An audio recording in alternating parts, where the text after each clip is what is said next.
पीले दांत वाली बहू। रंजना कभी ब्रश नहीं करती थी। उसे कितनी बार उसके माँ बाप ने डांटा, लेकिन उसका कोई असर उस पर होता ही नहीं था, जिस कारण से उसके दांत पीले पीले हो जाते हैं। शादी के बाद। अरे बहू, वैसे तो तुझ में कोई कमी नहीं है, पर तेरे दांत इतने पीले कैसे हैं बेटा? कैसे मतलब? कोई सर्जरी थोड़ी ना कराइए। वो तो क्या नाम, मैं ब्रश नहीं करती थी तो पीले हो गए। अब क्या करूं? आप कहें तो लाल करवा लूं या फिर काले?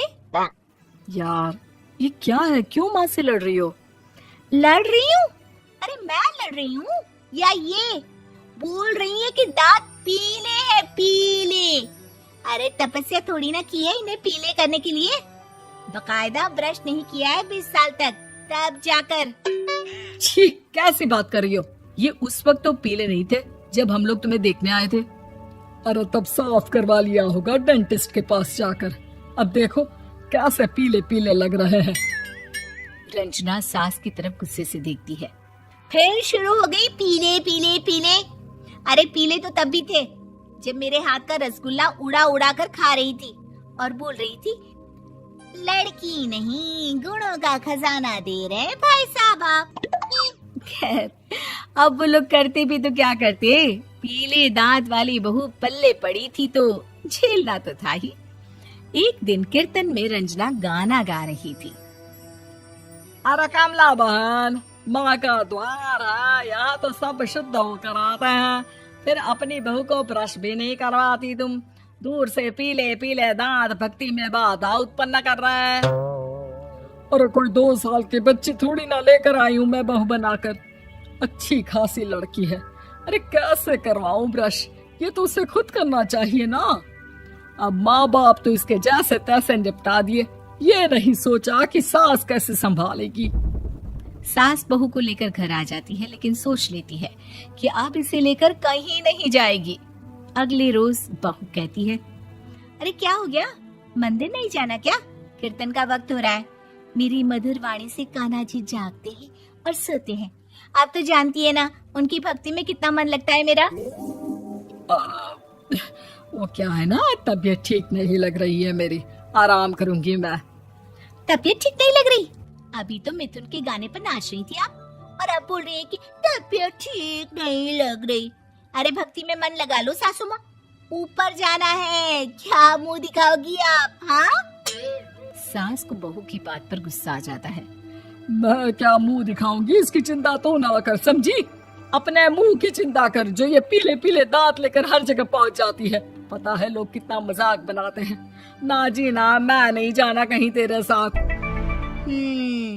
तो ये बात है। कोई ना, मत जाओ, मैं अपने कमरे में ही बैठकर भक्ति कर लूंगी।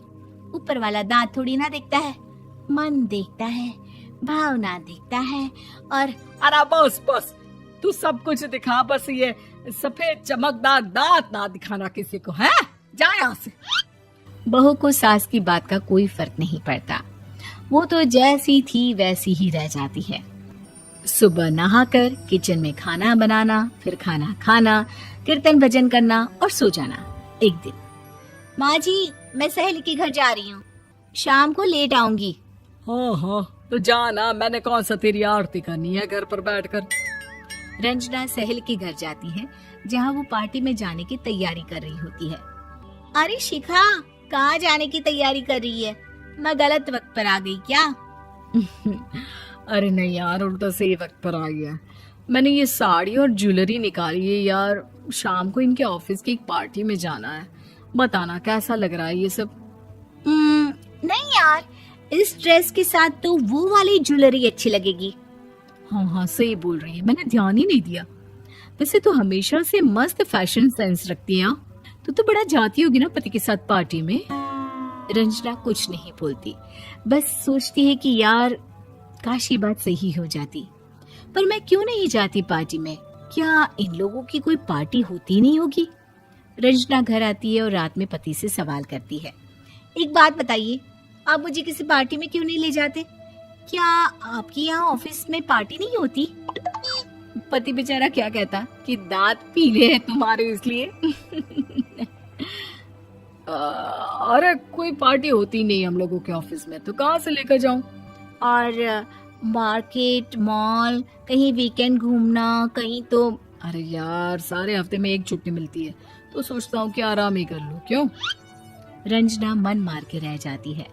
पहले कभी सास के साथ मंदिर जाया करती थी, लेकिन वो भी सास ने ले जाना बंद कर दिया। घर बैठी बैठी रंजना बोर हो जाती है। तभी उसे आइडिया आता है और वो मायके जाने का सोचती है। सासू माँ, 2 दिनों के लिए मम्मी के घर जा रही हूँ। अच्छा अच्छा, ठीक है, आराम से जा। और हाँ, माँ से कुछ अच्छी आदत सीख कर आना कि कैसे शरीर के हर भाग की तरह दांतों की सफाई भी जरूरी होती है, समझी? शुरू हो गई ना आप। वो लोग आपकी तरह नहीं है कि छोटी छोटी बात का बतंगड़ बना दे। उन लोगों के लिए मैं मायने रखती हूँ, ना कि मेरे पीले पीले दांत। रंजना माँ को बिना बताए उन लोगों को सरप्राइज देती है, लेकिन जैसे ही वो दरवाजे पर पहुंचती है, अंदर देखती है कि घर वाले कहीं जा रहे होते हैं। अब माँ, काश रंजना दीदी के दांतों वाली प्रॉब्लम नहीं होती, तो वो भी हम लोगों के साथ चलती ना बुआ जी की बेटी की शादी में। हाँ बेटा, लेकिन अब उसे कौन समझाए कि उसको उसके पीले दांत नहीं दिखते, लेकिन उसके आसपास के लोगों को कितना एम्बैरेसिंग फील कराते हैं। मुझे तो कितनी बार उसके स्कूल की टीचर ने शिकायत की कि उसके साथ कोई लड़की बैठना भी नहीं चाहती, और ना ही कॉलेज में कोई उससे बात करना चाहता था। लेकिन पता नहीं क्यों उसे ये बात समझ में ही नहीं आती। कोई कमी नहीं है उस लड़की में, बस यही कि दांत पीले हैं। वो तो भला हो जीजा जी और उनकी माँ का, जो दीदी को जैसी है वैसे ही रखा हुआ है। रंजना को अपने घर वालों की बात सुनकर बहुत दुख होता है। वो सोचती है कि वो क्या करे, लेकिन फिर वो सीधा डेंटिस्ट के पास जाती है, अपने दांत चमकाती है और कसम खाती है कि वो रोज ब्रश करेगी। अरे क्या हो गया? तुम तो 2 दिनों के लिए गई थी ना, पर कोई ना, अच्छा है, चलो आ गई तो। रंजना सास के सामने आकर खड़ी हो जाती है और पूरी स्माइल करती है, उसके चमकदार दांतों को दिखाती हुई। हैं? चले मंदिर? माँ, मुझे माफ कर दीजिए, मैंने आप लोगों को बहुत एम्बैरेसिंग फील करवाया। मैं आज से रोज ब्रश करूंगी।